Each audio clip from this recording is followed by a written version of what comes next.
Rivers of Confluence is an explosive, violent, seafaring tale. This episode's content warnings can be found in the episode description.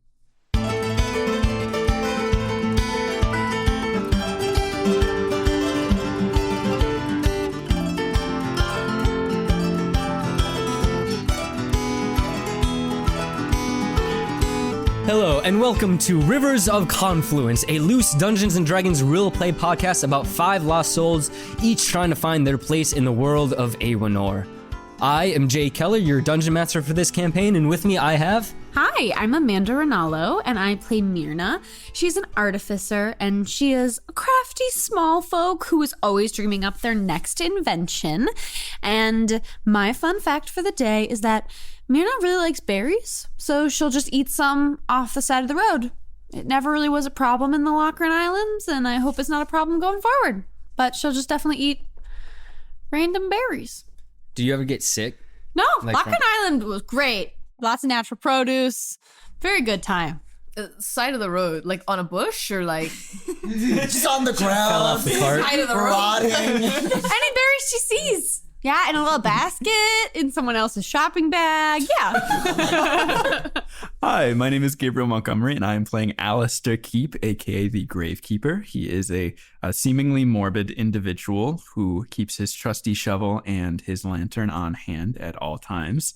And a fun fact about Alistair, he's actually a little shy about telling the rest of the group this, and he seems like it's a bad time since we've been having a bit of a rough go the past couple days, but tomorrow is his birthday.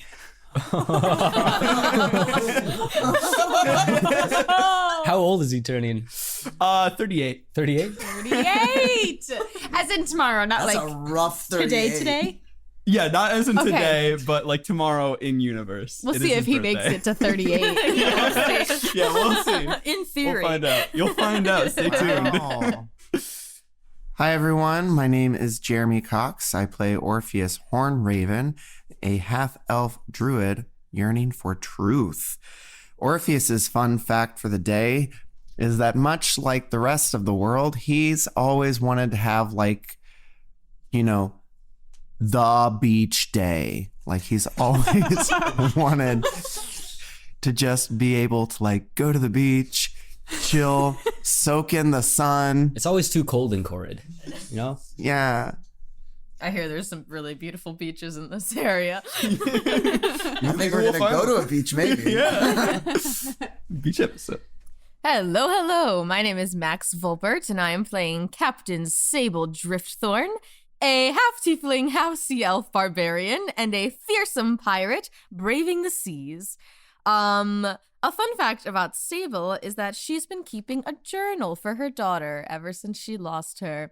So she has a little tattered journal with her with 6 years worth of memories and lessons and questionable morals that she'll one day hand off to her, hopefully. Is it just one journal after 6 years? She keeps just ripping the binding off and cobbling new ones together, so it's just massive. So it'd be more efficient to just do multiple journals, but instead she's created one monster journal. Kind of looks like the ship, you know? I also like to think that if anyone else were to open up the journal, you just can't read the handwriting. It's just scrawled. It's also wet. All the ink is running. All the ink is running. Hey, my name is Mitchell Maguire, and I will be playing Bonzo. Bonzo is a submissive retired circus performer, and perhaps he's not that submissive because he's a barbarian.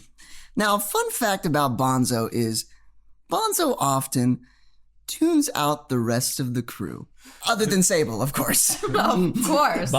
Bonzo tunes out the rest of the crew? Yeah, sometimes they're just talking, and he's just you're not Captain Master. I see. So I don't care. That's going to be great going into this episode. Hopefully he'll be listening in such dire circumstances. This is just Mitch looking back and being like, man, I keep clocking out in these sessions. How do I make this canon? All right, and then my NPC fact for today has to deal with Hector Morven, the late Hector Morven. And it's that... R.I.P. The Lordling. Yes. Oh, that guy. Like, who died? Who is Hector? And it's that from a young age, he dreamed of changing the world. He dreamed of becoming an emperor just like his father, so he could make all the changes that he dreamed for his country. He would have cleaned up the lands, like getting rid of all the filthy things like peasants, the poor, you know, all of the gross things like that. And so we'll never see what he could have done for the empire. Did he dream that while spending all his time at the brothel? Yeah, while getting his dick wet. Yeah.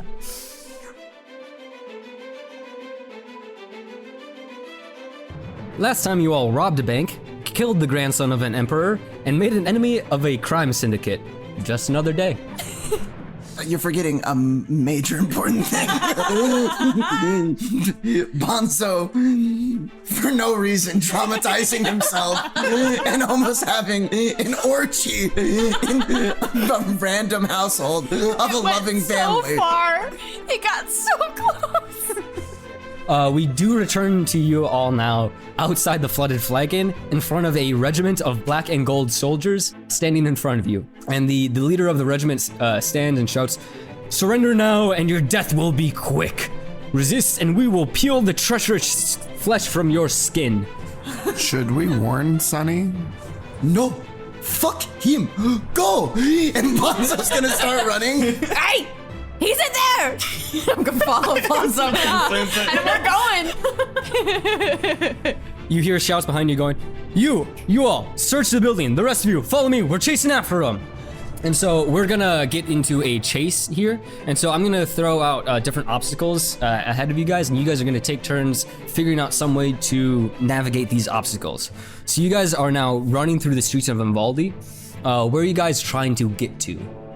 The ship. Yeah. Okay. Yeah. I thought so. I just wanted to clarify. Can I also message really quickly our crew and say, "Get the ship going. Get it going. We are on our way. We need to leave now." You hear a, "Aye, aye, Captain." I'm gonna send another message.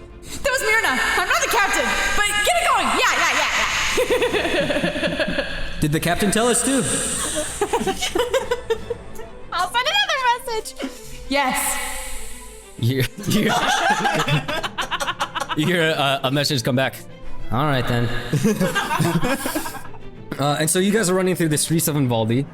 And so it's early in the morning, so there's a lot of civilian activity. And so you guys are running through the streets, and in front of you, there's a merchant wagon that is packed high with different goods that is seemingly kind of like Austin Powers into the streets, where they're trying to like go forward and back and turn around, but they are perpendicular to the street. Doing a 3-point turn. Yep. 12-point turn. Yep. Is it a dirt path under them? It's like a cobblestone. Okay. I'm gonna cast Mold Earth and sort of just like shoot them up into the air so we can get under them. You couldn't just Roll a general d20. Get above a 10. A 7? You cast Mold Earth. The merchant wagon flies up. The ropes kind of bundling all the stuff on top of the wagon snaps, and stuff starts scattering everywhere, littering the ground. The wagon flies up and then starts rolling off onto the side. You see as the merchant that is trying to steer it gets flattened underneath the wagon.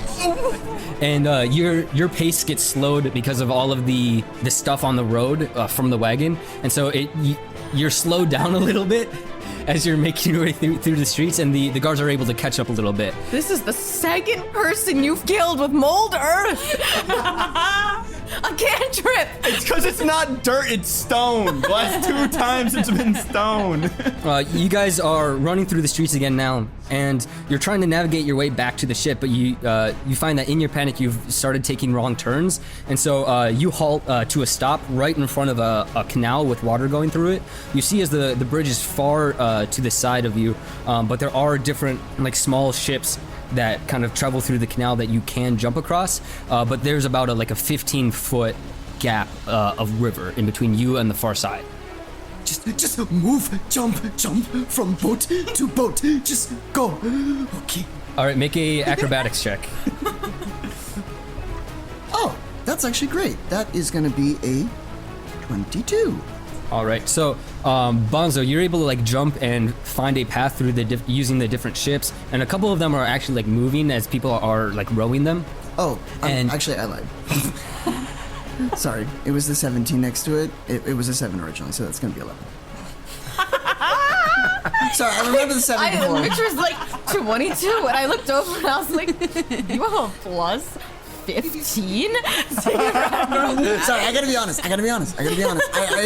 I realized my error. So, you all see as Bonzo like shouts, just jump, and he jumps onto the first boat, goes to jump to the second one, but clips his foot on the side of the first boat and falls straight into the water. So there is now Bonzo in the water, and the guards are approaching behind you.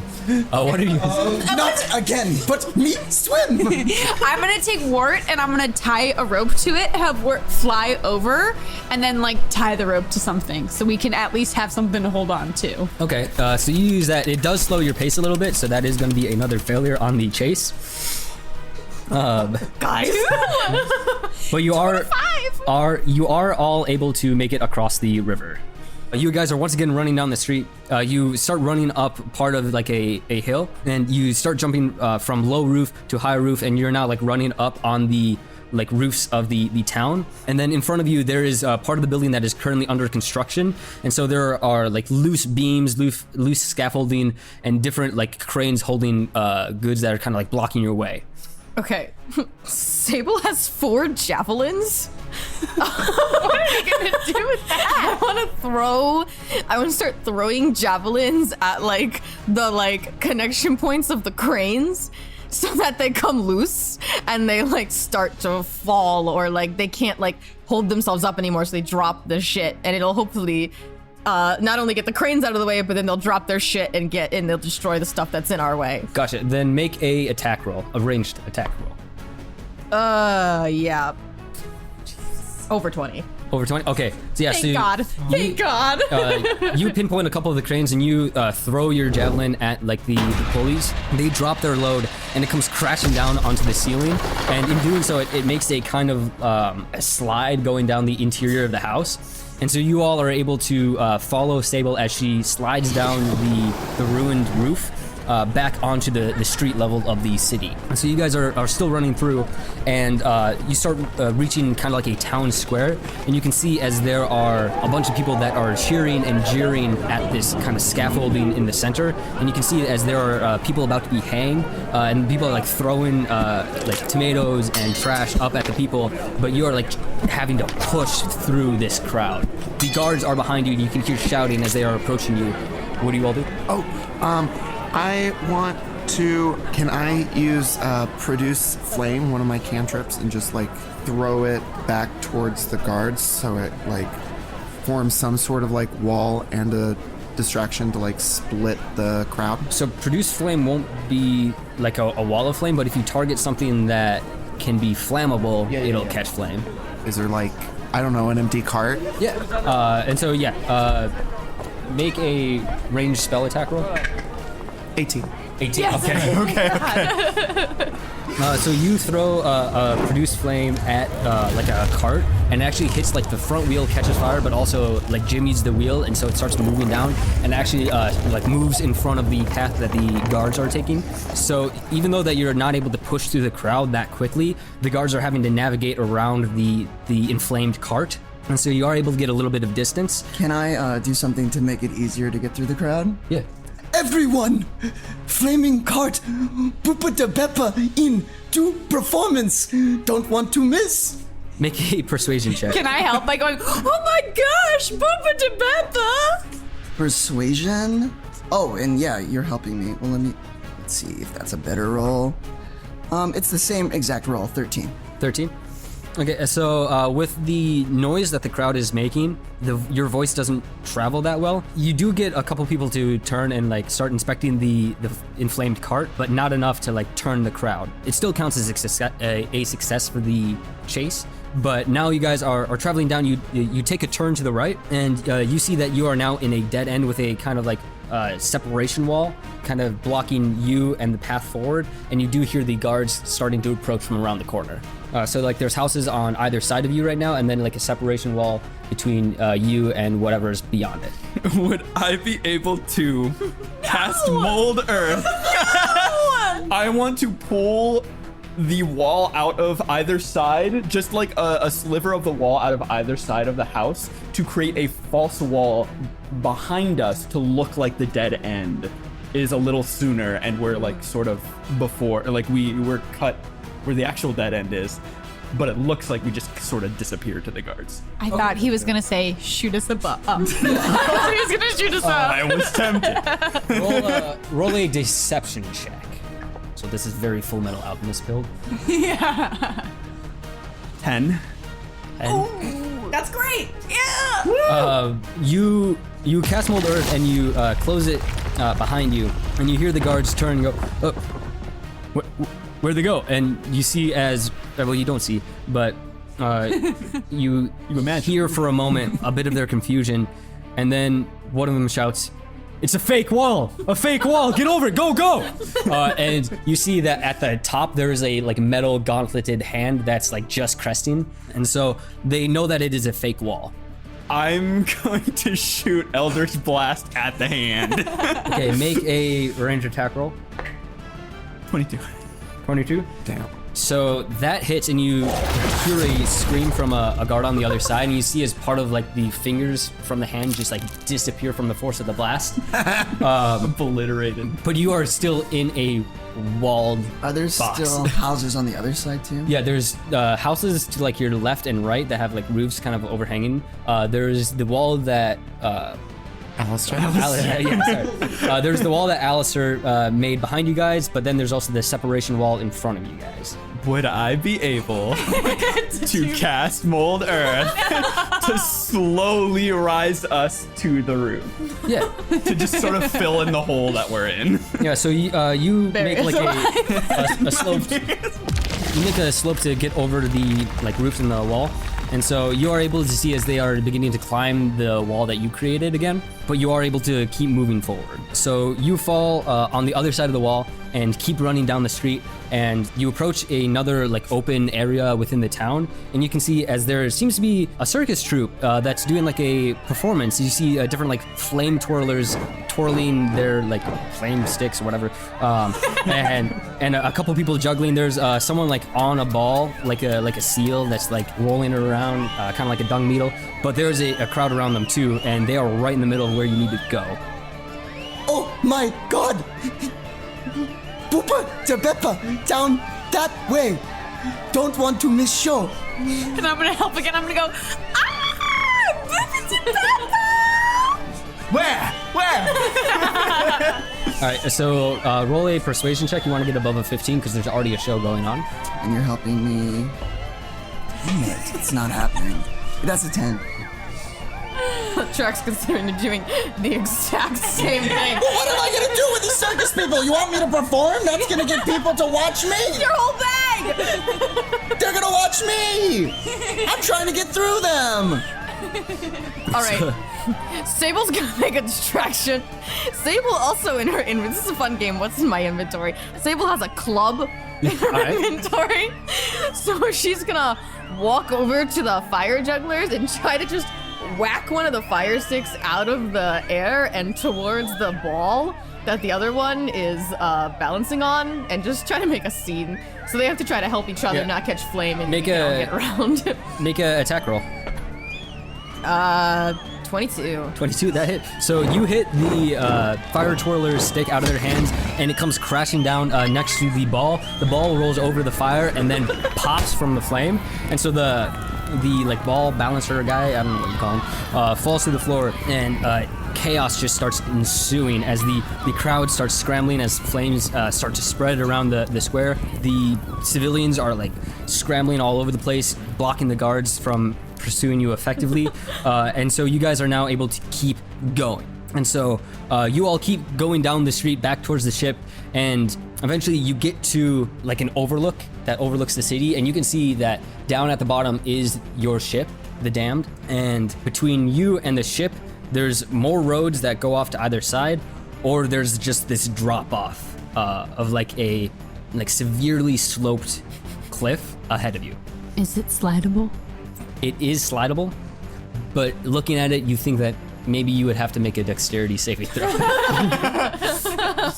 Myrna thinks those exact words. Myrna's gonna go. I'm gonna just run for it. Could we Hop on use my a rope? butt and give it a little butt slide.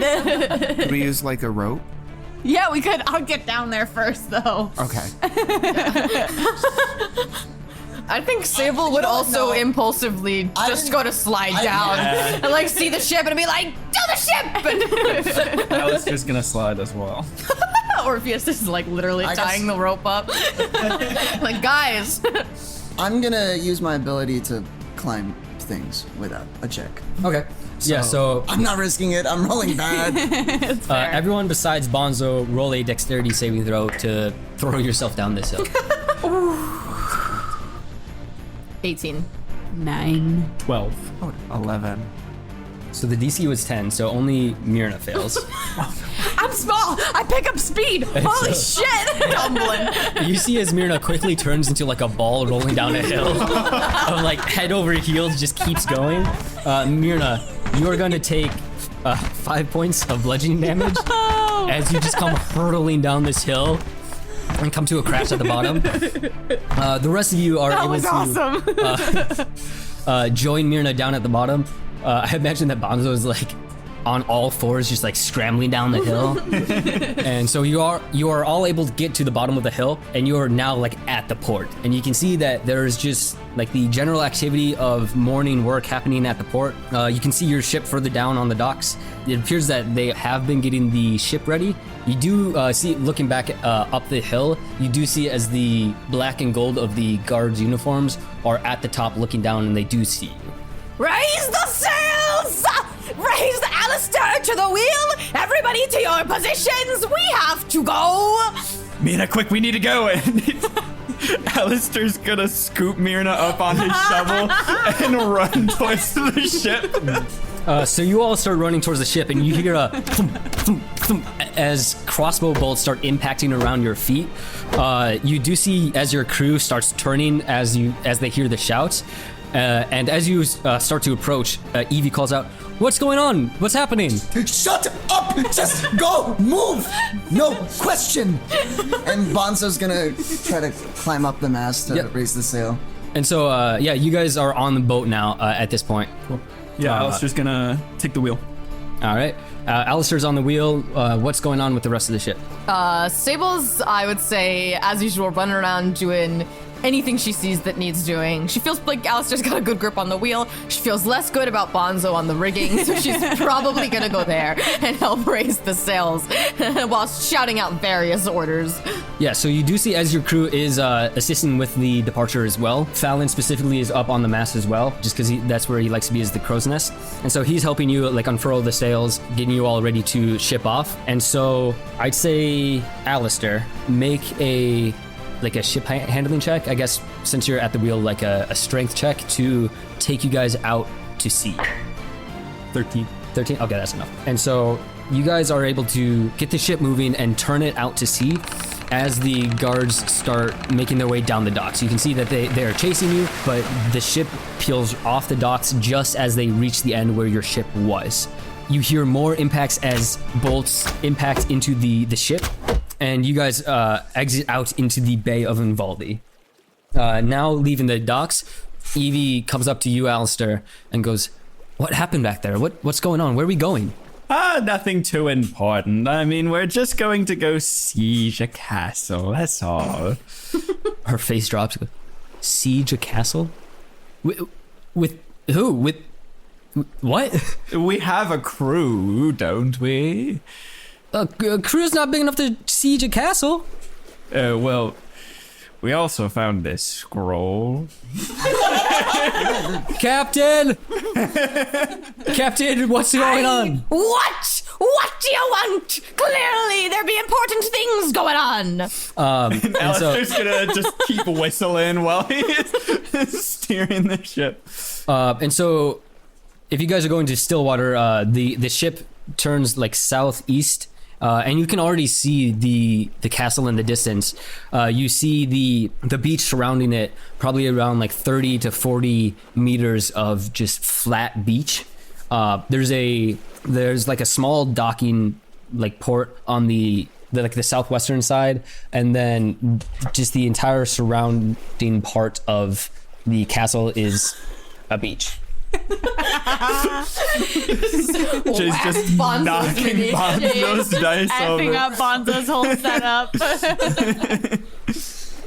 All right, Sable's gonna once we're like sailing and we're good. Sable's gonna be like, "All right, everybody, bring it in." Your crew starts falling in. Fallon like slides down a rope like a fireman. And Bonzo tries to slide down, but cooler.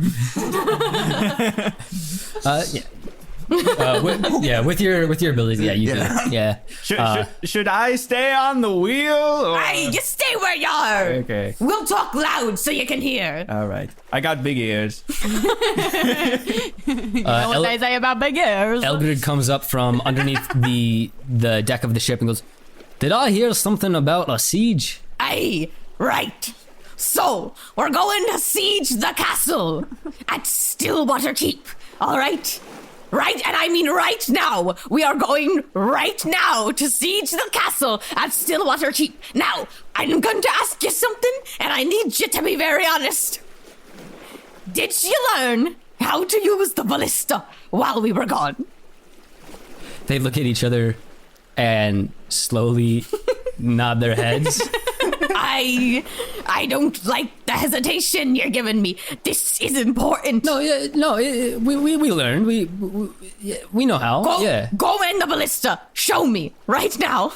I say Arxes goes to the ballista and starts like pivoting it and starts moving it. Loads a ballista bolt into it and goes, "Do you want me to shoot it?" Stillwater's right there if you want to shoot at it. Okay.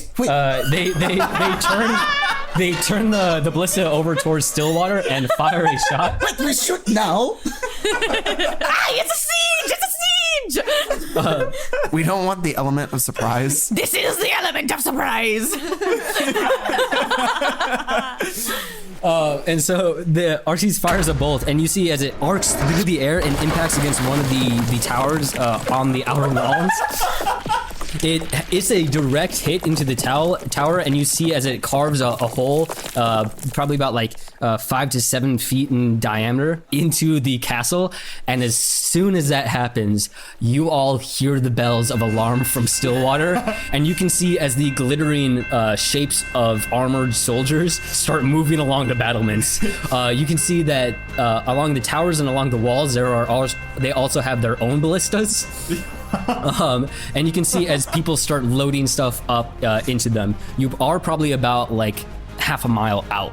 Okay. Alistair says to himself, I hope Sable's daughter wasn't in there. I was about to be like, wait. Who lives in the towers? Who lives? Don't shoot the castle. Don't shoot just shoot the people that look like guards and the other ballistas. Okay? Yeah, so a little bit about Stillwater. There is the beach that surrounds the entirety of the castle. There is the outer walls that have the battlements and then like the defense towers. And then inside there is a barracks and then a large open area for like training and running drills for the soldiers there. And then there's the actual keep, which is like the home of the lords that inhabit that. In this case, it would be the Horn Ravens. So we're fair game to shoot the defense towers and... Maybe. you don't know where she is. I don't like that answer. Maybe she's part of the defense. 6-year-old comes waddling out, loading a ballista. So last session, I did cast Identify on the scroll. Can you remind us what we learned about it so that we're prepared to see if we want to do it? Yeah, so you learned that what you have is the Scroll of Titan Summoning, and when you make a magic action to read this scroll, a particular Titan named in the scroll appears in an unoccupied space on the ground or in the water that you can see within 1 mile of yourself. I would have you roll for what it is first and then decide where you want. Okay.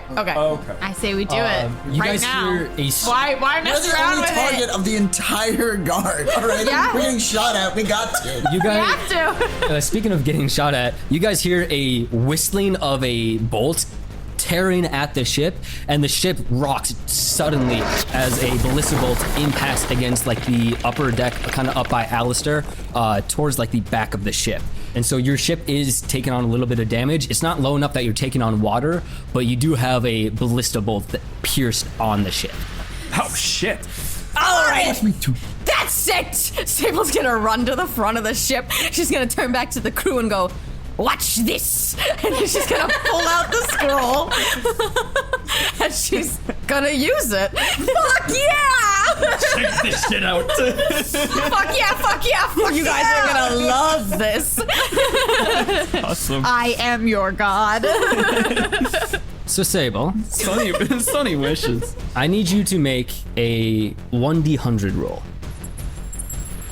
That makes a Merry crazy Christmas. noise. 83. Woo, hi. So it will be in the water. I would put it in the water, but like as close to the castle outskirts as possible. Like in between you and the castle, or like on the other side of the castle. So I'd say if you guys are coming from like the north side of it, where would you want to place it? Are they all shooting at us from the north side? Yeah. Okay, so I think we should put it on the north side, but like a little off, like northeast, Northeast? so that we can go northwest. Smart. Okay. So at first you don't think anything happens. Nothing changes. A couple so more. is it underwater? Sorry. A couple more ballista bolts come tearing at you. They don't hit you, but they impact the water around you. Sable looks down at the skull. She's like, "Aye, what the hell?" And as you're holding this scroll, it starts to like crackle and like fade to dust in your hands. Where is it? It worked. All right. The scroll is gone. It turned to dust. So it worked. Did our Titan turn to dust? How would I know? I don't be doing magic. You hear a I think it worked. the ship lurches suddenly. No, we are its number one target in the ocean. It's okay. Looking over Oh. looking over the side of the ship, you see like in the water, kind of like a brownish gray mass, like underneath the ship that is like moving forward. It's fast underwater, but as fast as it's moving, it's still underneath you for a good time. It is large. And you hear again though. And you see a ballista shot impact into the water, and then seconds later you see a tendril shoot up to the castle, to the walls, wrap around a ballista, crush it with its hands, with the person manning the ballista inside the tentacle. They bend backwards, snapping in half, and then get sucked down into the water. Two more tendrils impact around a tower, and you can see as the tentacles wrapped around it start squeezing, and the tower starts crumpling like a tin can in its hands, and it rips the tower off the walls. Careful! You can see now as the water is starting to bubble now, with like air pockets starting to reach up, and you can see as a slimy, slithery form starts like pulling itself onto the beach. Sable, you know from the stories at sea that you have summoned a kraken. All right, so for this combat, The Kraken is going to go first, and then the garrison, and then the party. I just kind of grouped you guys all up together to kind of simplify things. For the Kraken, since there are so many targets, what I'm going to do is I'm going to roll a 1d100 for each one of its attacks to see if it attacks the party or the garrison. On the first round, it'll be if I get a 5 or lower on the d100 roll, it'll attack one of you guys. And then second round, it'll be 10 or below, and third round will be 15 or below, and so on. But I do roll those for each one of its attacks, so each turn it will roll a d100 3 times, and if any of those comes up 5 or below, it will attack one of you guys. The stakes of the situation are really setting in. Yeah. Because it's an instant death almost. Yeah, we're gonna- Like it is an insta kill. And so I got 40 health. Like the Kraken will destroy me. so yeah, I would say that your probably main objective is to get inside and just not be out in the ocean, but that's up to you guys. And so the Kraken will go first, and so here's the first round of d100 rolls. The first one's safe. Okay. Those pauses.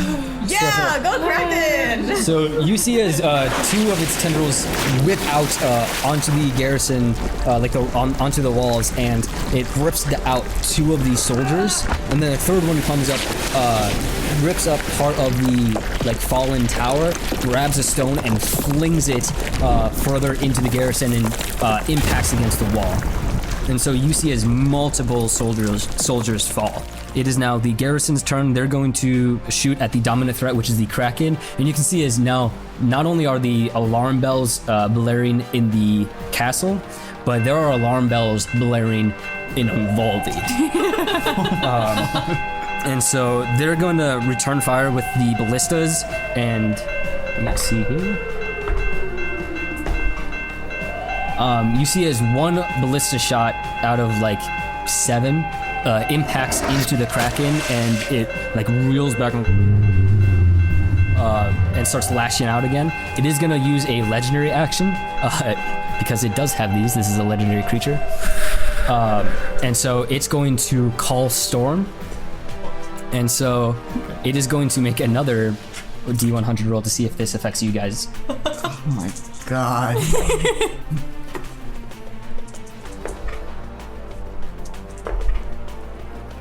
That one was close. Okay. None of this hits you, but you see as you see and hear as 3 cracks of lightning impact around the castle. 1 on the battlements that's kind of closest to you guys. 1 on the keep itself inside the walls, and then 1 on the far side impacts the tower on the far side and destroys one of the ballistas there. And so now it is your guys' turn. You are still not on the beach. You are in open water. So what are you guys doing? Sell, everybody! What? Go the other direction of the Kraken, yes? Go around the other side? Okay. Get to the sand. Try to steer away, just slightly away from the Kraken, just enough to not be in its range. Are you trying to get to the beach or just trying to avoid the Kraken? Both. I'm trying to find a healthy medium. Okay, so I'd say to get to the port, it would be 2 turns, or you could just run it aground. Aye, that's what this ship is built for. Port, what Yeah. port? Run it aground! All right. Brace for impact. Okay, everyone roll a dexterity saving throw as the ship lurches onto the beach. Can I have advantage? Because it's my... Yes. Oh, nat 20. Nat 20! Yeah, let's go. That's gonna be an 8. 12. I got an 11. 2 nat 20s, though. That's pretty damn good. Bonzo, you take 2 points of damage as you faceplant into the mast. You're just standing right behind it. But with the 2 nat 20s from Alistair and Sable, I'll say that you guys are able to continue your action right now. I was going to end it once you guys impacted along the beach, but you guys are so quick to hop off the boat. I'll say that you guys have a little bit more of an action before it is the Kraken's turn again. Sable for sure wants to start running towards where she would think she would find an entrance to the city. There's the gate on the southern side. Otherwise, there's sheer wall ahead of you. I can. The wall is gonna say it's the wall stone. Is the wall stone? Me climb. Good climb. I'm gonna try to just climb up the tower. Since you've got the climbing ability, you don't need to roll for it. You're able to make it up to the top of the wall. Can I see? I'm gonna look for something that can like help get them, bring them up. What now, me boy? What are you doing up there? Me look. Give second. Roll a perception check. Okay. Ooh. Perception. That's going to be a 17. 17. You do see that there's like a pile of like utility rope on the wall, but there are also multiple guards on the wall with you. And so during their turn, they are going to start attacking you. But you do have a rope. I'm just gonna throw it down. The whole thing? No. No. I'm. It's just a whole like a roll of rope. Throw down the rope. Okay. Yeah, I'm gonna throw it down, and I'm gonna like I'm gonna tie it to like the pillar of the wall. Okay. Roll a sleight of hand check, not to see like how good the knot is, but to see if you can do it this turn and not next turn. Gotcha. Sleight of hand. Yeah, get above a 15. Well, I got a 15 on the. That works. So, but you would be a 19. Okay, so you are able to tie it this turn, so you don't have to hold it while the rest of them go. And are you guys starting to climb the rope? Yeah. And I'll climb last. is our crew with us? They should come. Yeah, where are they gonna You go? should I not say, stay on that come boat. on, Evie. Hey, two of them need to man the ballista. They are currently still on the boat. So if you want them to do something else, you have to tell them. What are they, stupid? Evie, get your ass over here. Just sitting there, itching their head. Well, they're like firing like the ballista and like tending to the ship. Evie, Fallon, come with us. The rest of you, don't let them lay a hand on this ship. All right. You're leaving too? I can't let them destroy the ship. Someone's got to go down with it. It's true. If not the captain, The two characters we always forget the names. Is busy. Okay. Motherhood has taken over. I'm the captain, but I'm also a mother. Okay. And so, yeah, Evie and Fallon are joining you now. So they're going to be climbing to the rope with you as well. But it is now the Kraken's turn. And so on a 10 or lower, it will target one of you guys. Oh, God.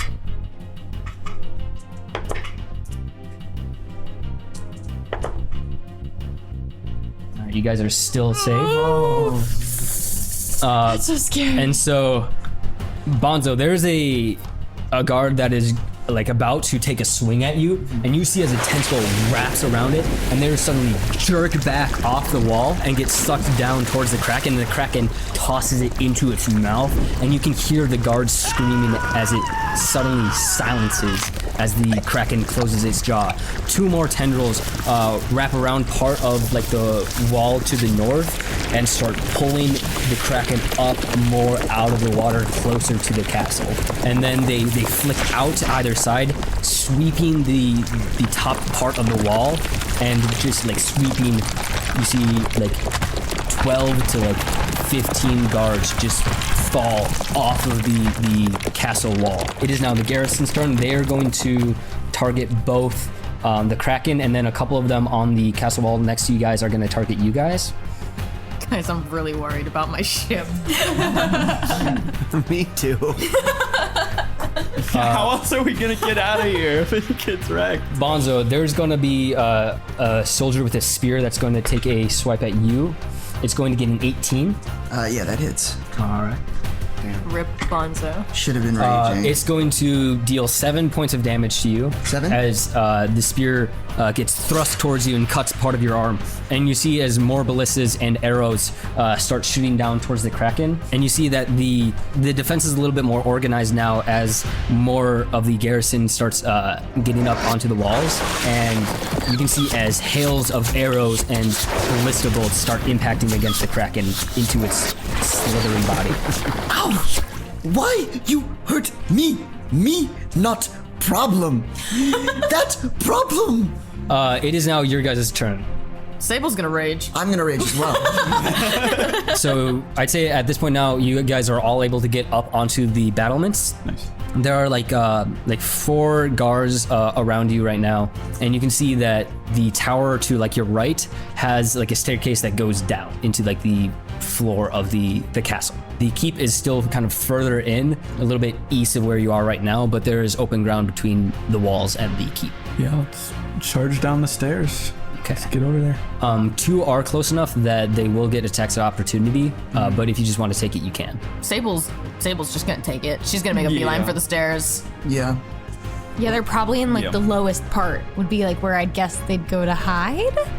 Somewhere. You know? Oh, we'll find them. We'll find them. You can also like do stuff and continue moving down. If you wanted to try to like push them, you can.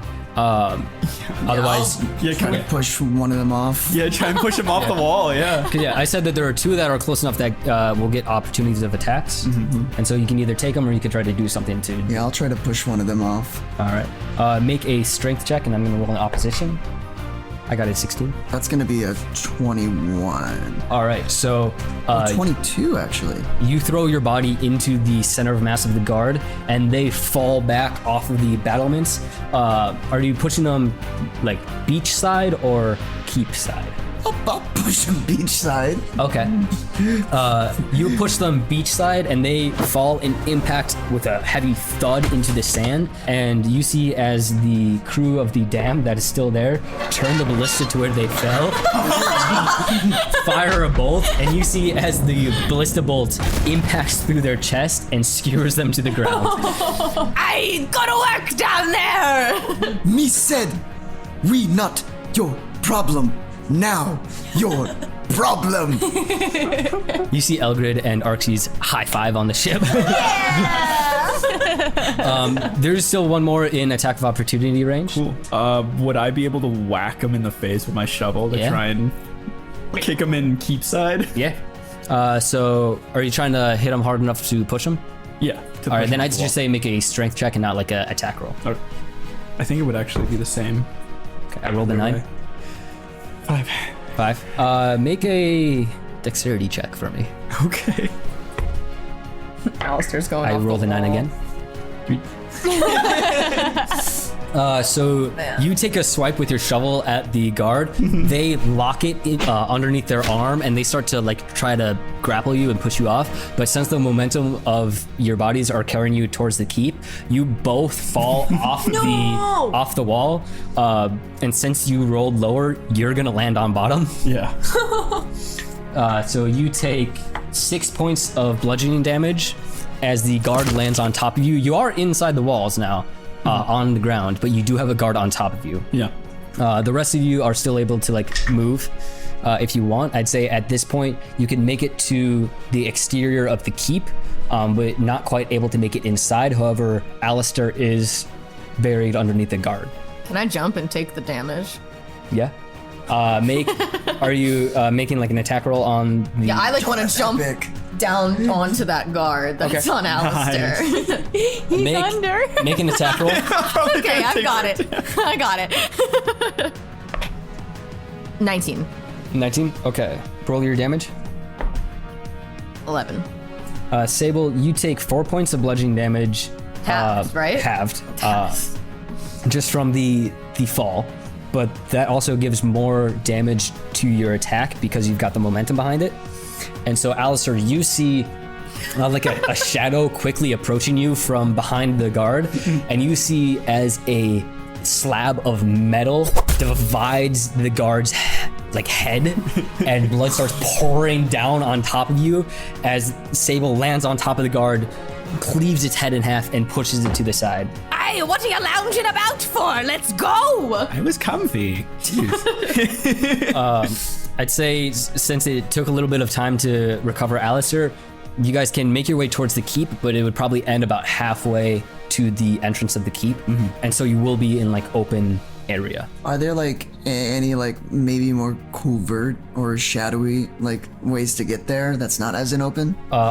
Unfortunately, not really, because it looks like that this area that you're currently in is like the kind of training ground slash like inspection for the troops, and so it is intentionally left open just so things can be seen inside the keep, as well as just for the like parade of the garrison that is in there, it has been intentionally left open. And so you can end your turn near the walls and still kind of have cover, or you can make your way towards the keep. I know this Kraken is a Titan, but I still want to try and speak with it. Okay. I was gonna be like, don't hit it. No. I just want to try and speak with it. So I'm going to use speak with animals, and I'm going to yell out to the Kraken, Kraken, please only attack these guards. Keep us safe. I'm literally going to look at the rest of you and be like, it's worth a shot. Okay, you've addressed it as Kraken. Roll a persuasion check. Oh God. It's going to be really high because it's not going to understand you. It's not an animal. Right. But it's worth a shot. Nat 20! That's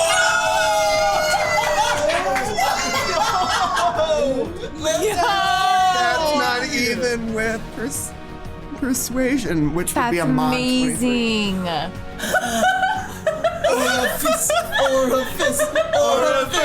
Orifice. Jay's having a breakdown. I'm so glad you did that. No, he's coming up with a voice for the Kraken right now. Orpheus, you are standing on the battlements, witnessing the carnage, and you cast Speak with Animals, and like the voice in Dune, you cast Speak with Animals and speak to the Kraken. It doesn't necessarily understand you, and it doesn't speak back, but the nature magic mixed with the commanding voice that you have, a tendril is rocketing towards you as you shout, and right before it impacts you, it stops. And it moves a little bit closer slowly, and like places like the tendril at the bottom of the floor on the wall in front of you, and then slithers back and whips down towards the side of the wall, kind of where the rest of the garrison is. You don't know for how long it's not going to target you, but at least for now, it hasn't yet. Thank you. The Kraken Please felt keep us his safe. yearning. And then I'm gonna run. And I'm gonna be like, well, guys, I guess it's a good thing I did that. You all are welcome. I feel like Sable was already out in like the middle of the keep with Alistair, so she just like turns back and sees this Kraken like having a moment with Orpheus. She's like, "What in the hell is going on back there?" And so it's now going to be the Kraken's turn. It's not going to target you guys this turn. He's gonna kiss Orpheus. Yes. Gonna slightly caress, leaving some slime. Orpheus flirting with the Kraken now? First Fallon? And so you see as two more of the garrison get grabbed by these tentacles and like pulled off the walls into the massive jaws of the Kraken. And you see as a third tentacle whips to the side of a tower on the northern side, impacts against it, and severs it in half as the stone and the walls of the tower start crumbling down. Part of it starts falling into the keep, like into the back of the keep, and starts piling up rubble on the back. The garrison is gonna start shooting back at it. You see as a ballista shot whistles through the air and pierces one of the eyes of the Kraken, and it howls in pain and rage. It's gonna take a legendary action now and wrap its tentacle around part of the collapsed tower and just fling it. And so it's not gonna intentionally target you guys, but I am gonna have it roll just like random chance to see where the rubble lands. So that is gonna land near one of you guys. So I'm gonna roll a d6 and see who it lands near. Myrna. Myrna, I need you to roll a dexterity saving throw, and it's gonna be a DC of 18. Come on, Myrna. I have not rolled good this whole time. This could be your nat 20. 15. Oh, so close. Orpheus, did you tell it to do that? No! Why would you do that? I told it to keep us safe. only attack the guards. It's not doing a very good job, is it? Why are you rolling so much, Jay? So the rubble like tears across the battlement, impacts part of the tower of the keep and like splinters and falls down towards where you guys are. And so you take 16 points of damage as you get hit with shrapnel of the wall. Okay. Fuck, Myrna, are you okay? Yeah, Myrna's just gonna like take something out of her pouch and like totally strap her arm back together and like try to wrap it back together. Yeah, let's go. And so that was its legendary action to being shot at from the garrison. But the garrison is also going to direct some of the arrows, not the ballista, towards you guys. Not your problem! So Bonzo and Alistair, two like crossbows are going to be shot at you guys. Bonzo, against you, it rolled a 16. Yeah, meets it. Alistair, against you, it rolled a nat 20. Bonzo, you take 9 points of damage rounded down. So you would take 5 points of piercing damage. Okay. I got too distracted checking up on Myrna. Like, man, are you okay? And then my arm gets ripped off. And then Alistair, you take 18 points of damage as like a crossbow bolt tears across the inside of the keep and like impacts close to your heart in your chest. Yeah, I'm gonna use stone endurance. Okay. 12! Let's go. It was a D12, so that's as high as it could go. So that's minus 12 on the damage. All right, so you harden your body, and so it doesn't pierce like through your chest. It only pierces part of the outside. But it is back to you guys. Is anybody looking real hurt? You, girl. Really bad? I think you're the worst, probably. Well, I shot at that. I think you've Pretty taken sure. the most damage. Talk about later. Inside. Yeah, Sable's gonna keep running. Yeah. Towards the keep. Follow Captain Where did Master. Sable go? Okay. So you guys reach the entrance of the keep, and it's like large double oak doors that have been like reinforced. And as you take cover in the archway, you do discover that it is locked. I'm trying to hack. Yeah, Myrna's Go, got Myrna. a lockpick right now. All right. Double proficiency bonus, motherfucker. Sable has her great axe poised and ready if Myrna can't get this open. Bonzo's ready to slam into it. 18 plus 6, 24. Nice. 24. All right, so That you lock was quickly nothing. insert your thieves' tools into the lock, and with a quick twist, you hear the latch unlock and the doors swing open. She's gonna give a really weird, like, eyebrow raise to everybody before she goes in. Sable, I think. Alistair's gonna While clap. Myrna's taking a pause to raise her eyebrows, Sable's going to push her out of the way and keep running. I saw that. It was Yeah, really that was pretty dope. We don't have time for this! So you're now inside the keep now, and as the double doors close behind you, it is eerily quiet. You can still hear the screaming and the rumbling and the sounds of battle from outside, but there doesn't appear to be anyone inside as you look around the great hall. You can see that there is still a hearth going in the center that has appeared to be abandoned in all the chaos. You see that there are doors around the room leading to separate rooms, but for now at least you are alone. Damn it! Well, guess they're not here. Where are they? Where are they? Are they hiding? Did they leave? They'd probably go to the safe stronghold or something. We Probably have in to the find basement. them. We don't have much time. Let's keep going. There's a As they're yelling, can I like look around the room to see if I notice anything that might give signs to like where they could have gone? Yeah, roll a perception check.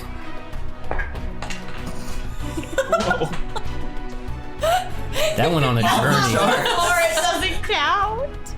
Was it good? No. Maybe it's off the table.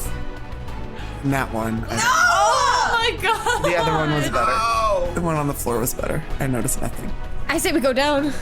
We like go in and try to find a way down. I'd say that there's like doors to the northern end of the room and then the east and west. What you say, Captain Master?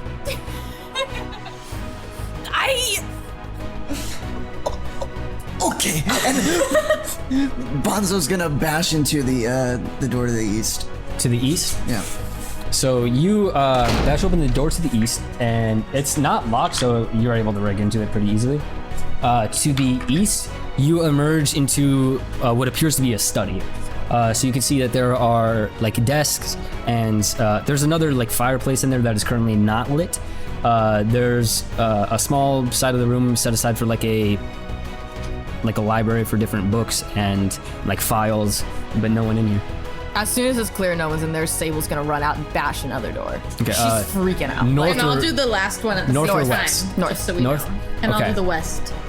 Myrna, you open the door to the west, and it appears to be like a kitchen that leads further in to like a servant's quarters area. Sable, you bash through the door to the north, and you emerge into like a hallway with many doors sprawling to the left and to the right of you. And so there's doors that line the hallway in front of you, like along the wall, like I'd say like 4 to the left and then like 2 to the right. And then at the end of the hall to your right, there is a door at the end. I think Sable's just gonna keep running towards the door to the end. Yeah, you all run to the end of the hall, bash open the door at the end, and you emerge into a circular, tall library. From what you can guess, this is the tower that was on the outside of the keep, but it is a circular library that has like a 50-foot ladder with like wheels on the bottom that can be used to navigate around the library, and it is quiet in here. Roll a perception check, Sable. 11. You don't see anything as you look around the room, and you're about to turn and leave before you hear a small voice go, "What's going on up there?" Sable's gonna whip around.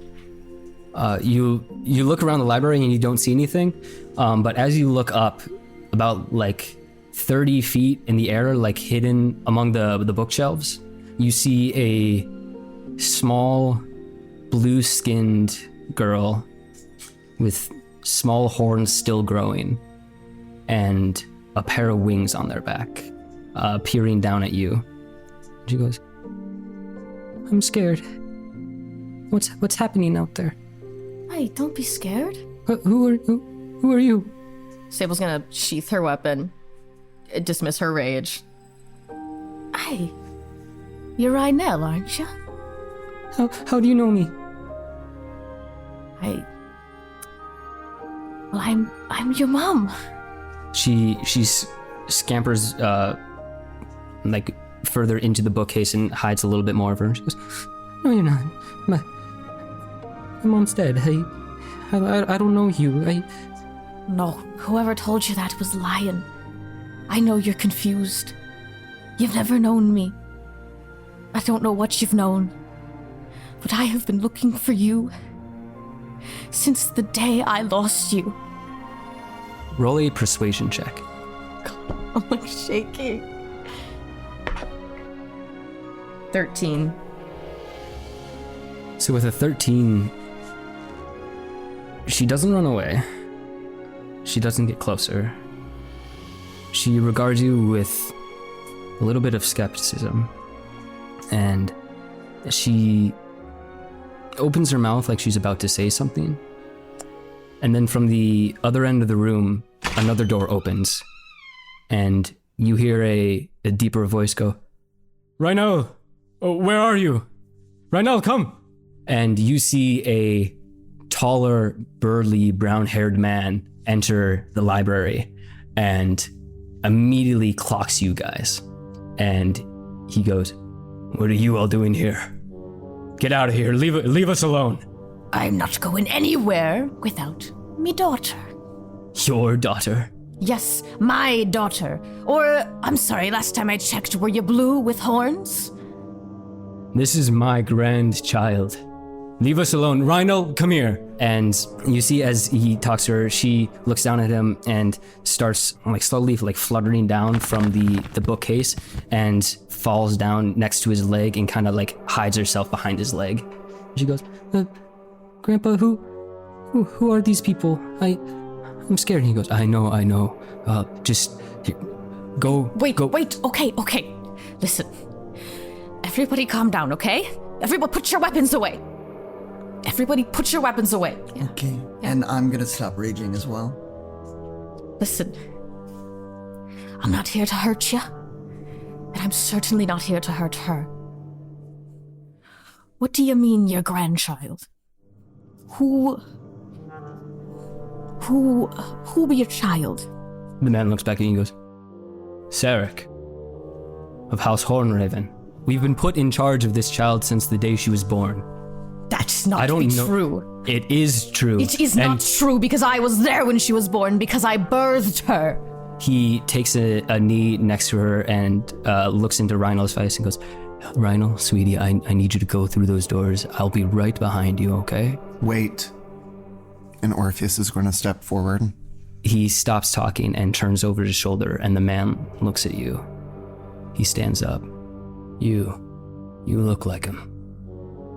I don't know who you are, but you need to leave. Not without her, Uncle. You do not come to my home and make demands. Your father abandoned the family. I do not take orders from you. You turned your back on my father, from what I know. Did he tell you? Did he tell you how he abandoned the family, left to go live with his whore in That's horrid? my mother you're talking about, and you will not speak one more foul word about her. He was my brother and he left. For love? And you're gonna hold that against family? Because he saw a path of more peace than a war? We were soldiers, it's what we do. And he turns back to Rynel and goes, please, dear, just keep going. I'll be right behind you. Send her anywhere. I don't want to hurt her. I just want to hold her. If you don't want to hurt her, you will leave us alone. We were happy before you all came. Now leave. This is not about your happiness. You have destroyed my family, and you've been fed a bunch of lies. This is no child of Serek's. In what world be this a child of Serek's? Look at her. I know that you know it can't be true. I know this is clearly my daughter, and she was taken from me. And I have been searching tirelessly to find her, and I can't be letting you take her away from me again now. I don't want to hurt her, and this doesn't have to be the end. We can all work together here to protect her. But I cannot let you take her away again. Roll a persuasion check. Come on. This is not for... It went out. Yeah. Just roll it again. I'm scared it's gonna be worse. 13. Rynel looks confused as she looks both at you and at the man that she knows to be her grandfather. And she goes, I don't understand what's going on. And the Horn Raven turns to her and goes, little one, who raised you? Who taught you how to use the swing and pushed you? And who tucked you in at night and read you stories? Don't listen to them. Now please, just go and I will be right behind you. And he places his hand on her back and starts ushering her through the, towards the door that he came in from. Wait, don't. Look, I can tell you all about your dad. I can tell you about how we met, how we had you. I've got pages and pages of notes I've been keeping. Just to tell you all about it, about everything you've missed. I know you don't know me, but in a way I know you do. Rynel is turning over her shoulder to look back at you, and the man kind of turns her back towards the door and looks at you, Sable, and goes, I understand if you believe that you are her mother, but she does not know you. And if you want what's best for her, you will leave. If you want what's best for her, you won't take one more step. Look at the chaos that you caused just by being alive. This is the chaos that I caused because I would move mountains. to find this child. I don't need to live a life of chaos. I don't need to live a life of adventure. I live a life for her. So I'll tell you again. If you want what's best for her, you won't move another step. You are wanted by the Empire. There is no place that you can go where they will not find you. You leave here, and I will be sent to hunt you down. And you do that? If you love this child, is that what's best for her? She's lived a stable life up till now.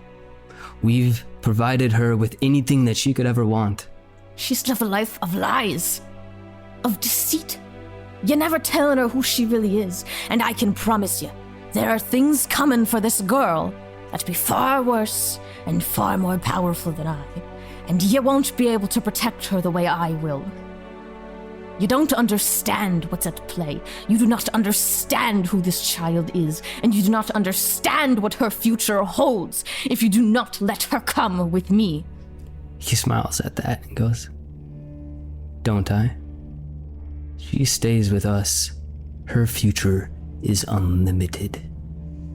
Do you know what future has been set aside for her? What parties are interested in a child like this? You're raising her to sell her off? Not sell her, To make her your property? not to make her my property. Far worse than that. We can make your daughter a goddess with her blood." She is not meant to be a goddess, and she is worth more than her blood. Her more than anyone else can be. With the blood of the archangel and the archdemons running through her veins, her power is limitless. You are raising her to be a tool. I want to raise her to be a child, and I will not let you do this to her. Sweetie, Rynel, go inside. Rynel, you heard what he said. Rynel, sweetie, I want what's best Stop. for you. You could... Look me in the eye. You say my father left and abandoned you, and you're gonna allow that to sour your entire soul right to the core, rotting like a fested sore. You're using this child. You don't love her. I don't think you're capable of it, Uncle. Interesting to see you wallow and wither in your hatred, while even your son Sarek seems to have 1,000 times more heart than you. And as mad as I am at my father, I can tell he made the right choice.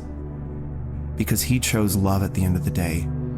And what true job is there of a soldier but to love and protect what he holds dear? He stands and turns from Rynel and starts walking towards you, Orpheus. And he stops in front of you, and he's like kind of looking you up and down and taking you in. And his hand slowly comes up to touch your cheek. And he places it there, and he looks you in the eyes. And he goes, "You should have stayed in Corrid, kid." And he brings his hand back, and he punches you in the face. The weight of his punch is massive. As his fist is about the size of your head, you're going to take 10 points of damage. I need you to roll a Constitution check, because he's going to try to use Stunning Strike on you. That's not 8. So we are now in initiative. Orpheus, you are currently stunned for the first turn. Can I get a bonus thing in before we start as he's punching? No, because he had the initiative here. Essentially, it would have been a surprise round. All right, so the initiative order is going to be Bonzo first, then Orpheus, then Lyrka Hornraven. Then it is going to be Myrna, Sable, Alistair, Fallon, and Evie. Oh my god, Fallon and Evie. So Lyrka has just like open hand, like box-eared Orpheus. And so Bonzo, you just witnessed as Lyrka has struck Orpheus over the side of the head. Okay, so this is what is going to happen. Okay. Bonzo is going to like run over to Rynel and be like, "It's okay. Come with me. We'll take you away. Make a persuasion check at disadvantage. Me, chimp, me, nice. You know Bonzo Circus? Bonzo! Since you're using your circus background, Like, I'm trying to be as sweet, like, Yeah. I'm really putting on the cute. since you're leaning Chimp. more into your circus background, I will say that the disadvantage now gets advantage, so they cancel each other out, so it'll just be a straight roll. Yeah, I just want to get her away from this. That is going to be a 17. 17. So she's scared as hell, just like wide eyes and like shaking. But as you approach her, she like sticks out her hand to take yours, and like she grips and holds onto it like it's Okay, and a I'm gonna lifesaver. like hold on to her and like be hugging onto her and be like, we get you away. You be safe.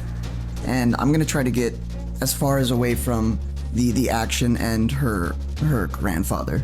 Okay. So are you trying to take her towards the doors that you guys entered in from, or the doors that he entered in? The doors that we entered through, if that's away from that, yeah. Yeah, I'd say that you're able to get to like right by the door, but not through it yet. Yeah. So then it's going to be Orpheus, your turn. Quick question. Was I stunned? Does that count?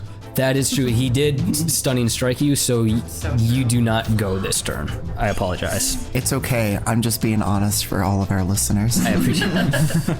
It is then going to be Lyrka's turn, and he's going to see Bonzo, you taking her away.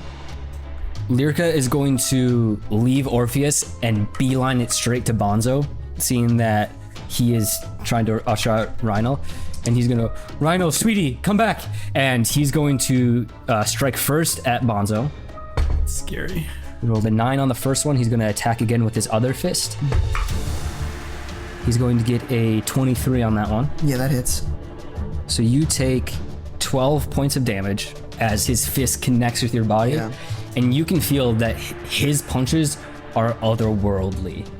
They're not just like getting punched regularly. Yeah. They have an extra amount of force to them. And so he's going to use his 2 main attacks on you. And then he's going to whip around, and it looks like Alistair is next to him. And so he's going to use Flurry of Blows on Alistair. What did I do? He's going to go, get away. And first one is 9. Second one, I'm so sorry, Alistair, that's another nat 20. Of course it is. And so the second hit does connect. I'm going to need you, Alistair, to make a strength saving throw as well. 18.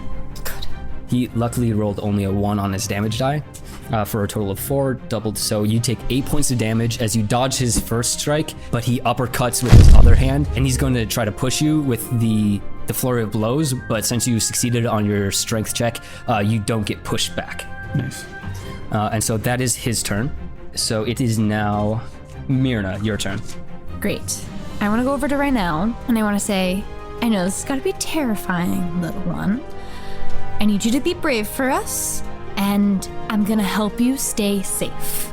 And I'm just going to touch her on the shoulder and cast Sanctuary, so that if any target range of attack spells happen, she isn't targeted. Okay. And so, yeah, you cast Sanctuary on it, and she does get like a wave of just sort of kind of like radiant safety energy over her. And then I'm going to go, oh, and also, here's Wart. And I'm going to have my little birdie sit on her shoulder. She seems to like that. And is that your turn? Yep. All right. So then, Sable, your turn. Sable's gonna look over and see Rynel in Bonzo's arms, and all she can think about at this point is that she just wants to grab her fucking kid. So she's just gonna use her movement to go over to Bonzo and take Rynel, and then use the rest of her movement to try to get as far out of the room, out the door as possible. All right. So that is going to provoke a attack of opportunity. And so he's going to make an attack. Got a 15. That does not hit. Get out. We take care. All right. And so you do have movement. I'm gonna keep going as far as I can. All right. So you have 20 feet of movement. Yeah. All right. So you're 20 feet away. It is now Alistair, your turn. Alistair is going to cast Command. Okay, so he's gonna make a saving throw. So he got a 16. Yeah, that means. That does beat it? Yeah. All right, so you cast Command, and he hears the words, but he's able to resist it. So you do have a bonus action. Yeah, I'm gonna whack him on my lantern. All right, make an attack roll. 12. 12 does not hit. And so it is now going to be Fallon's turn. He's going to take his 2 crossbows and shoot in quick succession, both hands. And so first one hits, the second one is a nat 1, so the second crossbow string is going to snap, so he's only going to be left with 1. 1 bolt impacts into Lyrica and deals 6 damage. Nice. And so 1 impacts shallowly into his shoulder, and then let me see. Our NPC is the first one to hurt him. Evie is gonna go, and she's going to run up with a short sword and try to take a swipe at him. She also connects, and so she's going to deal 4 points of damage with her short sword, and then it will be Bonzo back at the top of the initiative with you. So I'm gonna rage, and then I'm gonna jump up and try to claw him. Okay, make your attack roll. That's gonna be a 17, 17 does hit. and that's going to be 11 damage. All right. So he takes 11 points of damage as your claws rend into his body. He is still up. Do you have any other actions? I'm gonna hit him again. That's not gonna do it. It's only gonna be a 13. Does not hit, unfortunately. So you do connect with your first attack, but not with the second. Any bonus actions? I don't think so, since I raged. Got so. you. Then Orpheus, your turn. I'm going to come to, and I'm going to use wild shape. What are you turning into? I'm going to turn into a wolf. All right. And so I believe that is your bonus action. But wolves do have pack tactics, and so you do have an advantage on attack rolls against a creature as long as you have an ally within 5 feet of it. And so you do get to attack with advantage. Great. I'm going to be in, not like in a rage, because I can't rage, but like in a rage. You can still be mad. You're so angry. And I'm going to attack my uncle Lyrica as I growl. I don't know if he hears, but let's see. Oh, that was so bad.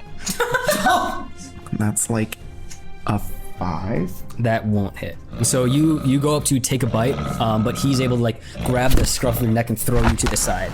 It is going to be Lyrica's turn now.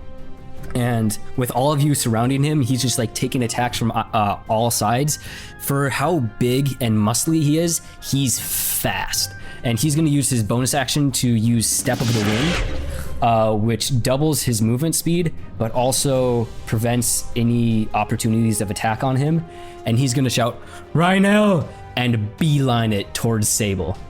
And so This guy sucks. and so faster than the rest of you can react, he's going to sprint past you all and take 2 strikes on Sable. First one is an 18. Yeah, that hits. Oh my god. Second one is a 19. Yeah, that hits. And so Wait. Rynel has wart, which gives him disadvantage. okay. So what did I say? The first one was 18 and the second one was 19? Yeah. All right. So the disadvantage for the first roll, that one was actually better. So the first one still hits. Okay. Second one was a nat 20. And so Oh my god. both of them are Get out of here! both of them are still going to hit. They just don't get the nat 20. Stupid bird. Checking me in my eyes. Like, Wrong person. So you take 19 points of damage, Sable, as you get hit once in like by your kidneys and then once like upside the back of the head. And you can feel as well that these hits pack far more of a punch than you're used to. And it is now Myrna, your turn. I'm gonna run in. How far away from the door? How far away from the door? They're is about he? 20 feet into the hall. So it is now a pretty close space as the fight has moved from the library into the hallway. Yeah. So I'm gonna start by Wart attacking. Okay. So Wart's gonna go and peck at him in the middle of the attack roll. forehead. 22. 22, that hits. Okay. And then so 5 from Wart. Okay. And then I'm gonna do my crossbow. Okay. And I get 2 attacks. Okay. So 2 crossbows. Do the first one. The first one is 15. 15 just hits. Okay. 7 damage. He is going to try to deflect your attack. And so he's going to roll a 1d10 plus 11, which will automatically succeed. Yeah. And so this first crossbow bolt, you shoot at him, he quickly whips, turns, looks at you, grabs the bolt out of midair, and flings it back at you. And so Jesus. you have to succeed on a DC 13 dexterity saving throw. 17. You see as the bolt that you fired shoots at him, he grabs it, throws it back at you, but you are just able to move out of the side as it impacts into the wall, like 4 inches into the wall. It appears that he threw it back at you with more force than you shot it at him with. Oh, okay. I have my second crossbow attack. Dirty 20. That hits.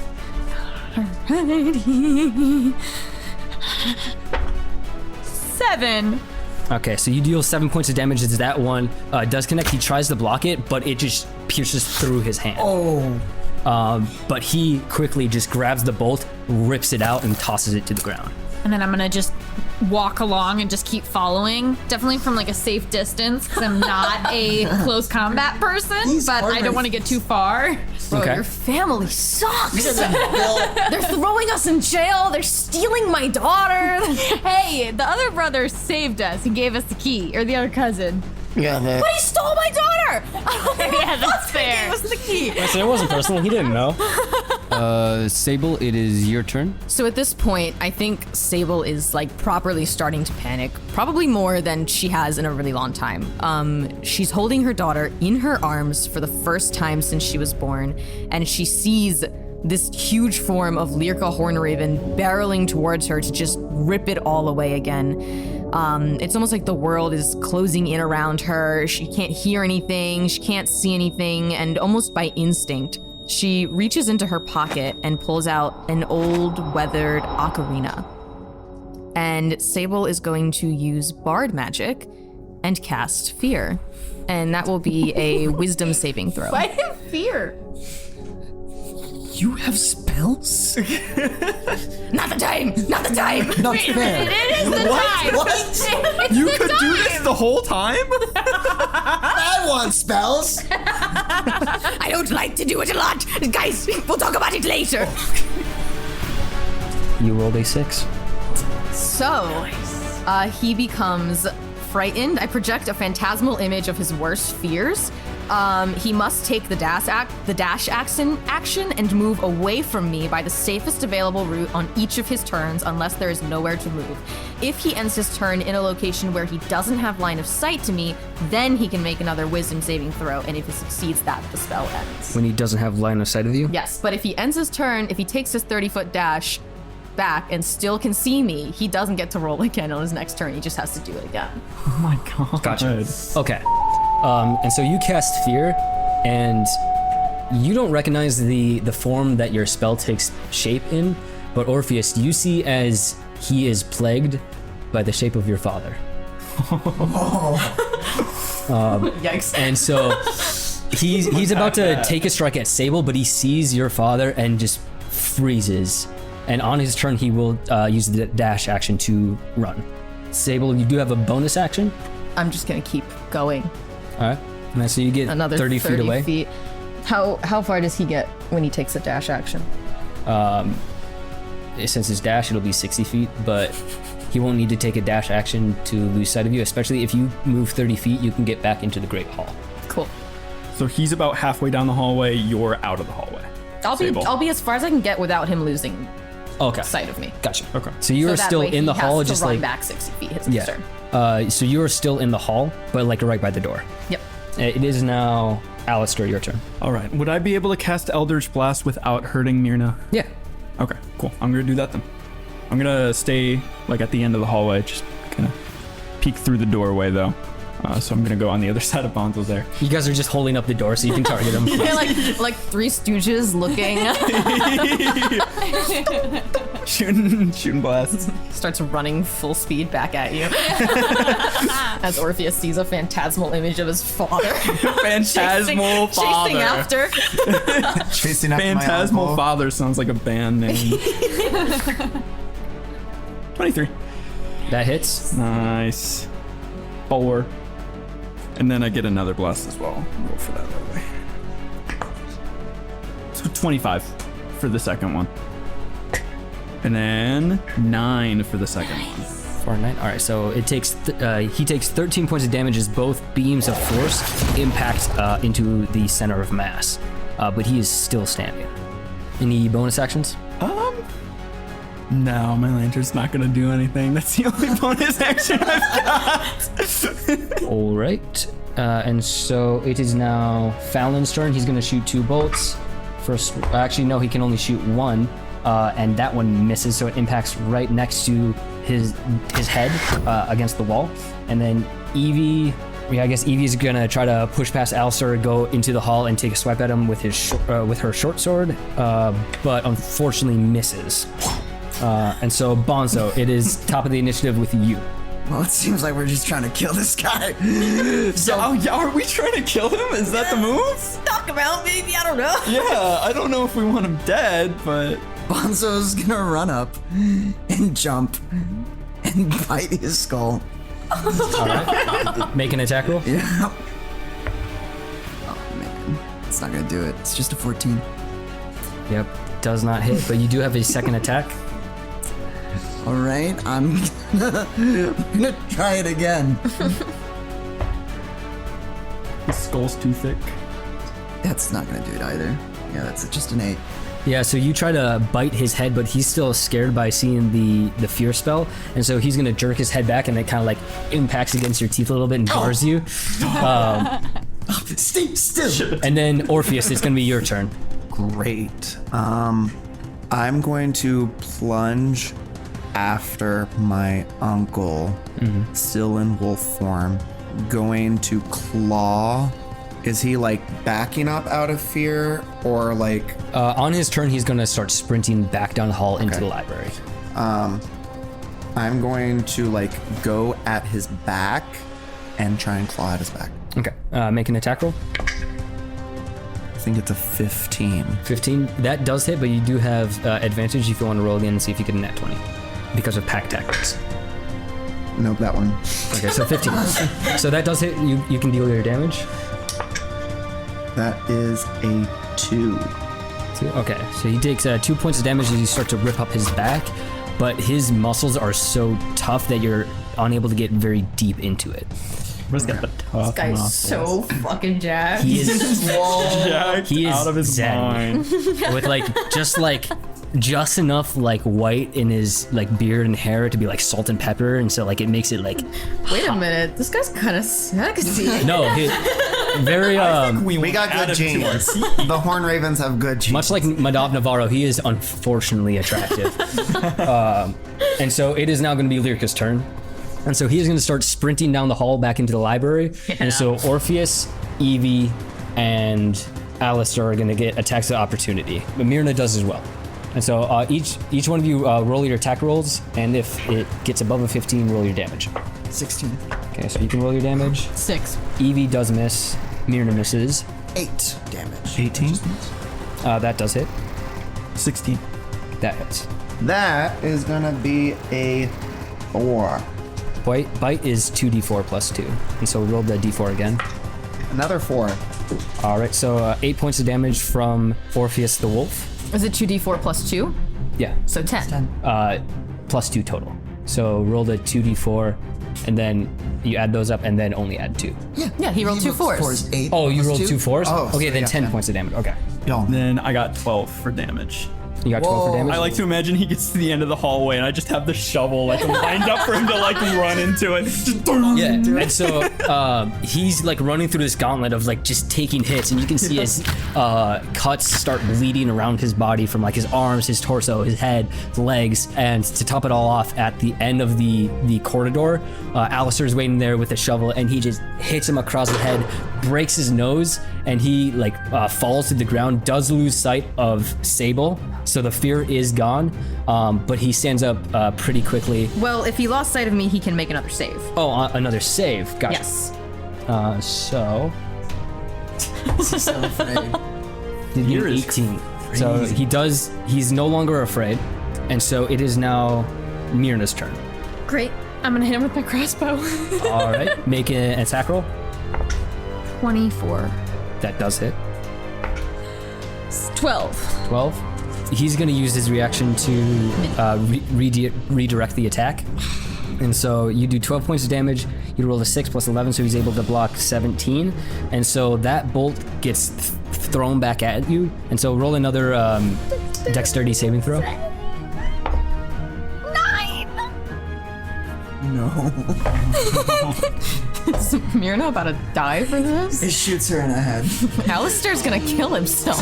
So not before I kill him. So you shoot a bolt at him, he grabs it, throws it back at you in anger, and you take 10 points of damage as the bolt gets returned into your body.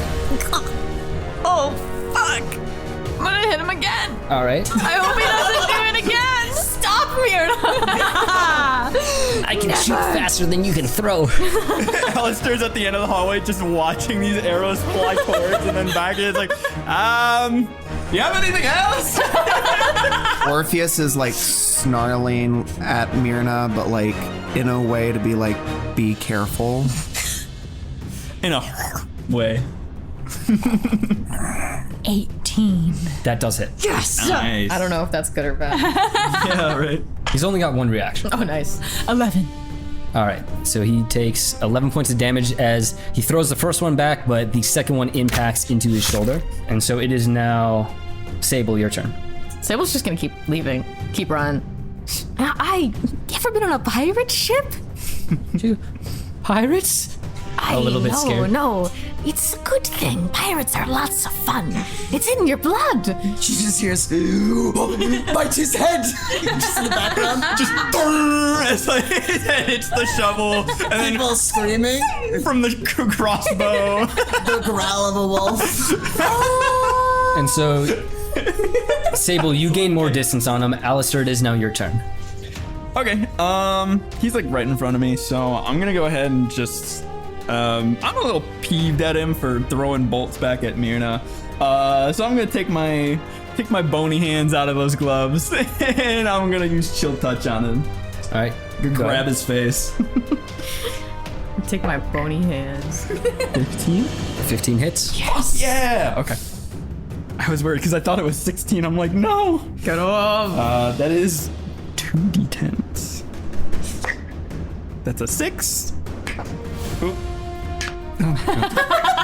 And a 9. Nice. 6 and a 9. So 15 damage. Nice. Yeah. All right. And do you have a bonus action? You know damn well I do. So I'm gonna freeze his face and then I'm gonna sear it with my lantern. Icy hot. I see that. I was like, ooh, that looks cold. Let me get that for you. It's a 15 again. 15 does hit. Yes. 5. All right. And so you burn him a bit with the lantern, and then the cold damage from the chill touch impacts him as well. And so it is now Fallon's turn. Fallon's gonna shoot a bolt at him. That one is also a nat 1, and so his second crossbow snaps, and so he is now down to only his daggers. He draws them out, getting ready to attack. Evie is gonna take a swipe with her short sword, hits and does 4 points of damage. And so we are now at the top of the initiative order with Bonzo. He is now looking pretty haggard. You can see as his like tree trunk arms are just like dripping down with blood, and the carpet at his feet is being stained red. Bonzo's gonna like he's gonna run and like try to like incapacitate him, like hit him like so hard in the head to knock him out. All right. Make a attack roll. Are you trying to grapple him or are you trying to damage him?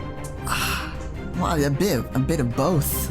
You know, I don't want him. You want to damage him, but non-lethally. Yeah, non-lethally. Gotcha. Yeah. So roll your attack roll.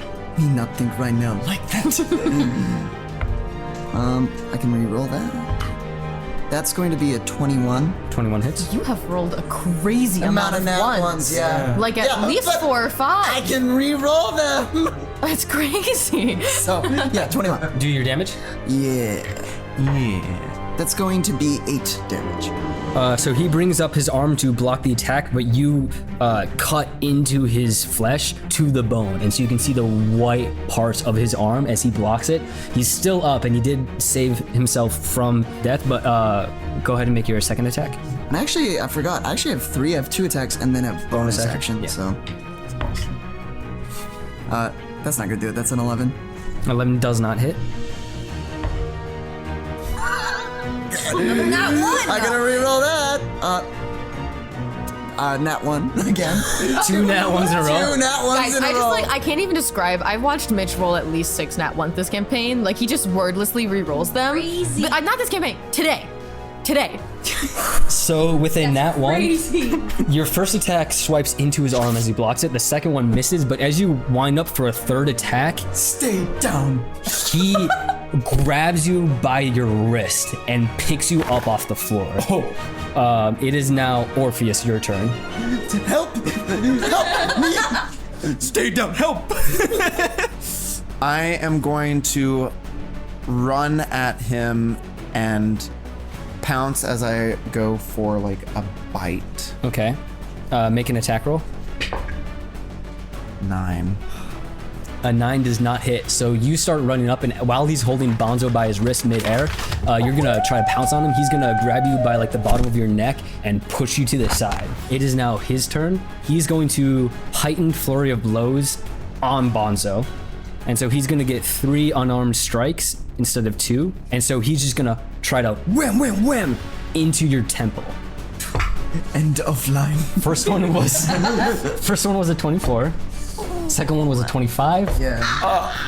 Last one was a nat 1. And so the first 2, you take 13 points of damage as he just pounds his fist into your temple. For the last one, he rolled a nat 1. And so after the 2 hits, he goes to strike you a third time, but you're able to throw yourself back out of his grip. And so you are now released from his grip. He's going to wheel around and make 1 attack on Alistair. That one was a 14. That was it. All right, so he's gonna do 10 points of damage on Alistair, and then he's gonna use his stunning strike on you, Alistair. So I need you to make is a Constitution saving throw. 17. 17 does succeed, so you don't get stunned, but he does have 1 more attack, and he's going to use it on Wolf Orpheus. Orpheus? He rolled a nat 20. Oh, And nat 1s and nat 20s. So he deals 16 points of damage, which knocks you out of your wolf form.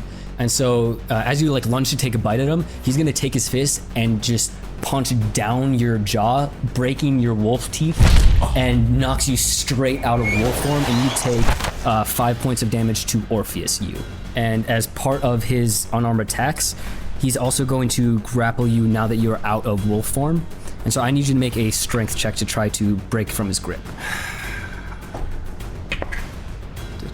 I got a 16. 16. Okay, so he doesn't grapple you. And so it is now Myrna, your turn. As you're looking at Lyrica now, you can see that he is heavily bleeding from what seemingly like 100 different wounds. I'm going to shoot him with my crossbow. Myrna! Go I ahead. will never learn. Myrna, run! I swear if you kill this man. I got 15, so that should hit. 15 hits. This one's always gonna come back at me. It's okay. 16 points damage. 16 points of damage. And of course, the one that comes back at me. He's got it. Does he automatically succeed that? Or? No, Okay. it's a 1d10 plus 11. And so if he rolls a 5 or more, it'll be thrown back. He got an 18. No, wait, no! So make a dexterity saving throw. 17. That one, you succeed. And so he catches it and tries to hurl it back at you, but just the force in which he throws it causes him to stumble a bit from blood loss. Yeah, that's right, bitch. She says, shivering in her timbers, and she's gonna do it again. 16. Again. 16 hits. 15. All right, for 15 points of damage, you shoot him and you impale his kneecap and he goes down to one knee. You can see that he's breathing heavily now at this point. I'm gonna run. I'm gonna get out. Now that he's down, I'm running towards Sable. And so Sable, it is your turn. I mean, I'm out of range to attack anyone, so I'm just gonna keep running towards my ship. If you want to be, you can be out of combat. Yeah, I'm at a full sprint towards the damned. Speaking with, I mean, this is the first time I've held my daughter basically since she was born. Yeah. I'm just talking like, and we're gonna look at all the fish in the sea, and we're gonna look at all the holes in the ship, and, and I can teach you how to use the ballista. We need a new person to man the ballista. Just kind of like running. She goes, "What's a ballista?" Oh, you're gonna love it. Everyone get out of here. Alistair, it is your turn, and you can see as Lyrica is struggling to get to his feet now. He is breathing heavily. Right now. Alistair is going to take his shovel. He's like kneeling, right? He's trying to get to his feet right now. The bolt in his knee is preventing him from like putting too much weight onto it. Yeah. But he is slowly starting to get to his feet. So he is rising, but not quite there yet. I want him to myself. Yeah, well, while he's trying to get up, I'm just going to take my shovel and kind of press it against his neck to kind of like keep him down, just like more so like as a threat than like actually trying to like hurt him in any way or like push him. Just try to like keep him in place. He is gonna put his hand on the tip of your shovel. He's not gonna push it away because it's not his turn, but he's going to grab the part of your shovel that's like wood and look at you with defiant eyes. Alistair is going to cast Prestidigitation, and I'm going to knock out all of the lights in the room. Okay, the lights go out. Cool. And I'm going to take my lantern. I'm going to lean into his face with my shovel still at his neck, and I'm going to say, "If you ever try to find us or Rynel, you know what we can do to you. And I won't hesitate to put you 6 feet under next time." The storm comes for us all. I do not fear death. And so if you don't have anything else to do, it'll be Fallon and Evie's turn, and they're gonna start leaving. Yeah. Bonzo, what do you do? Bonzo's gonna like try to like hold him down, giving the sense that Make a strength check. Orpheus is gonna have a moment. Bro, give me the dunce chair. I got an 18. Yeah, it's a 10. It's a 10. And so as you try to grab him, with the hand that's not holding the shovel, he just pushes you off. He's still not like to his feet. He's still strong, but he is wobbly. And so I'll say that it is Orpheus's turn. I'm going to like walk up to him and lean like right in his face. I presume your lantern is still there. I'm going to say, "You might not be scared of the storm, but clearly you're scared of my father. We share the same blood. Learn to have a heart again, or the next time we meet, I won't be so kind."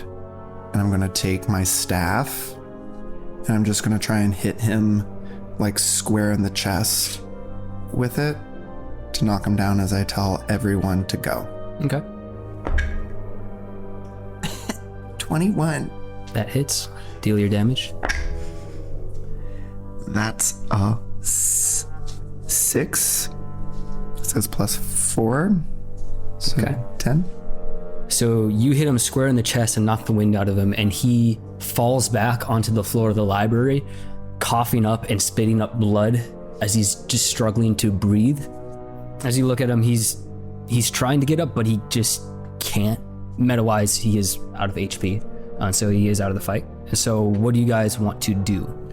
I'm going to go up to him. You're still family.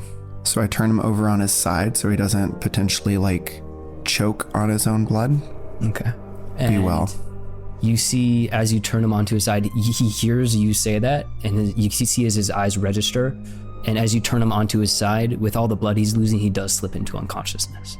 You can feel that he still has a pulse, but he is no longer conscious. Is it like a pulse? Like, is it to a point that I should be fearful for his life? I mean, he's losing blood, so technically, yeah. I'm going to do the unspeakable. I'll kill you if this man comes back right now. Yeah, we have to. All his HP is back. No, I won't. I was going to use Cure Wounds, but I would say that if you're trying to use Cure Wounds, I'd say that you could make the decision not to like roll for it. Instead, just use the barest amount of your Cure Wounds to stabilize. that. Okay. I just want to Cure Wounds enough to stabilize So them. it does use a spell slot, but you don't have to roll for it. Gorge. And so you leave him sputtering on the floor. Do you guys go out to join Sable? Yeah. On my way out, I'd like to say to Orpheus, you are a lot less clean and proper than I originally thought. Where did you go? I'm gonna look at Bonzo like, Where Wolf come from? Don't matter. Need to go. Kraken outside. we're gonna Bonzo's gonna run. We're gonna run, and I'm gonna turn to Alistair. How long do you think it's gonna take for him to realize that I was the wolf? You were the wolf? I'm going to run on ahead. So you all quickly catch up to Sable on the beach, and as you exit the gate of the keep and the castle, you can see that your ship is kind of off to the left, but to the right you can see the form of the Kraken still alive. You do see that around the garrison there's just bodies everywhere. The sound out here is quiet. You do not hear the sounds of battle, and instead you see the Kraken on the beach, and in front of the Kraken you see a man, tanned and like sunburned, with wet hair, wet clothes, and he's got his hand on the kind of like aquatic nose of the Kraken. And you see as he slowly turns around and looks not at you, but the genderless blue body of Lucindil floating 15 feet away from him and 5 feet up. Ahoy, and thank ya for tuning into this week's adventure on me ship. Follow our socials at Rivers of Confluence and find us at riversofconfluence.com. Sound design and editing brought to you by Spit It Out Audio. For extra content and early access, find us on Patreon. Next week in Awenor. So can we talk about what the fuck just happened? Live fast, sail fast. I suggest you make yourselves scarce. Me not work for you. Me work for Captain. Thank you, Kraken. Sorry. You want us to track down a cult. I'm on your side. But I don't serve you anymore. Snap out of it. You're a god. All right, Eldred, you're going to have to watch the language. We have a child on board. What's a brothel? Can you guarantee she'll be safe? Give me the girl, and I will make your deaths a quick one.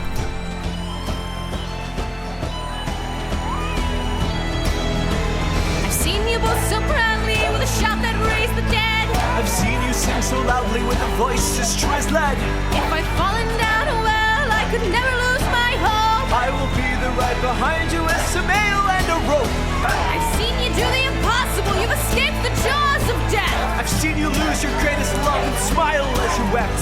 When villains call your name, you never stand back in fear. I can fight 100 legions as long as you are here.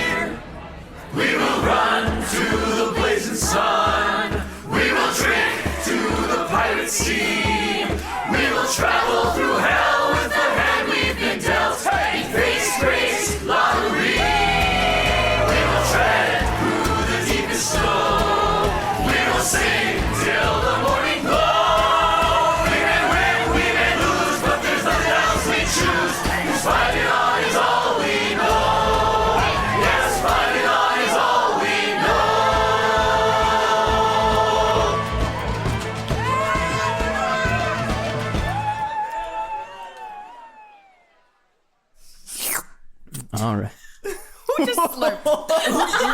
Jeremy.